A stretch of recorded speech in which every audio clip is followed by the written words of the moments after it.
In today's video, we're going to be digging into some real-world data in terms of whether or not organic SEO is still worth it. By the end of this video, you're going to have a clear understanding of where a blog, specifically a B2B SaaS company's blog, can be in just 6 months. Before we actually dig into today's presentation, the inspiration for this video is that I've seen a lot of rumblings about changes that Google is making in recent years. Specifically, the fact that Google is prioritizing keeping people on Google longer as opposed to giving actual traffic to other websites. For example, when you're searching for different things nowadays, you're going to see a lot more featured snippets that actually bring up the information from the actual article itself, as opposed to encouraging the user to click into that website to read the actual content.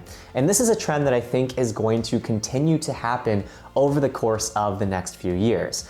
Google is incentivized to keep people on Google because it means that they can get more data about their users, as well as make sure that they can curate more personalized things and provide a better search experience for the user and or just sell that user more things. So it makes sense that Google is making this transition, but it makes it challenging for marketers like us because as a result, there are less click-throughs on our websites and therefore less organic traffic. So now that we have some background context in terms of what exactly is going on with Google, let's jump into a presentation to dig into what's been happening on the B2B blog that I've been building for the last 6 months. All right, so we've got our beautiful quick presentation I put together here. And the first thing in terms of some background is at the time that I'm pulling this data, I've released around 50 pieces of long-form content on this blog.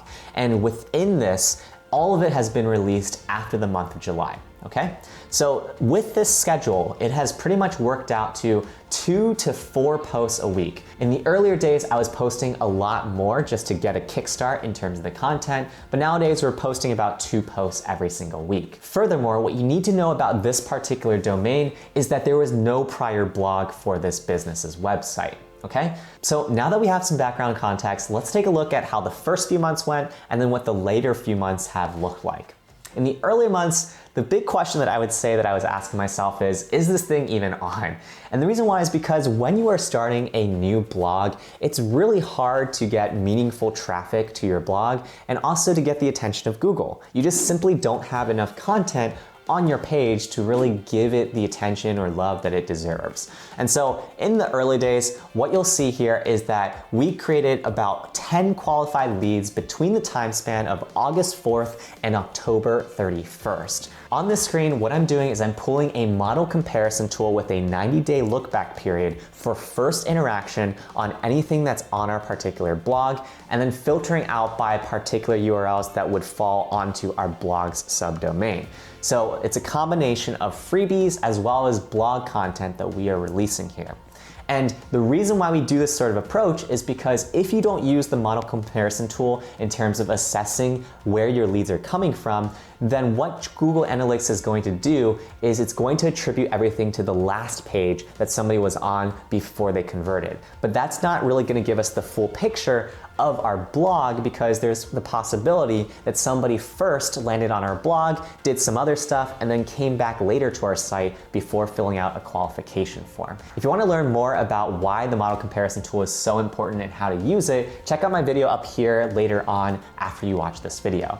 However, in the second time period, the story completely changes. Before we dig into the very exciting second period snapshot of our blog performance, if you're getting value out of this video, hit that like button below. All right, so now that we see the first time period of August 4th to October 31st, let's see what happened after that. And to do that, we need a drum roll from Danielle Ricardo. And so when we start to jump into this, I'm going to move this guy over here because it's going to come in the way of the slide.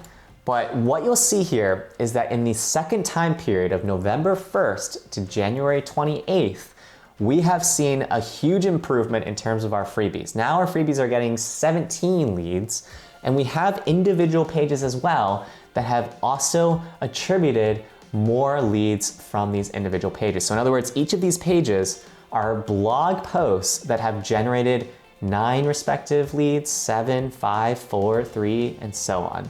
And this continues for a whole nother page.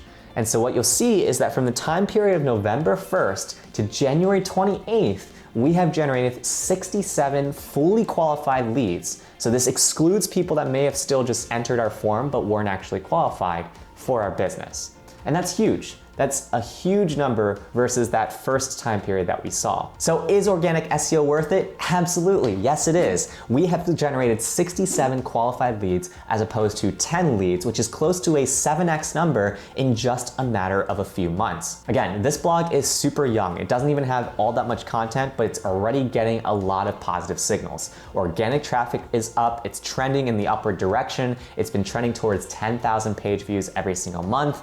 And it's clear that the content that we're creating is also valuable to our audience because they're getting interested in our business and then filling out our forms to learn more about our business. So what can you take away from this example? Well, what you should be able to take away is that if you are creating a lot of valuable content for your target market, that you will be given your shots on goal in terms of getting organic traffic as well as leads for your business. The second thing though is that you need to be consistent over a pretty long period of time in order to get results. If you want to know exactly how long it takes to see SEO results, you can check that video out on my channel later. It's really important that when you're building out a new web entity, that you're giving it at least a 6 to 12 month runway before you reassess whether or not you're going to keep doing it. If you got value out of this video, hit that like button below, subscribe for more content like this, and then check out my video over here where I dig into how long it takes to start seeing results in SEO.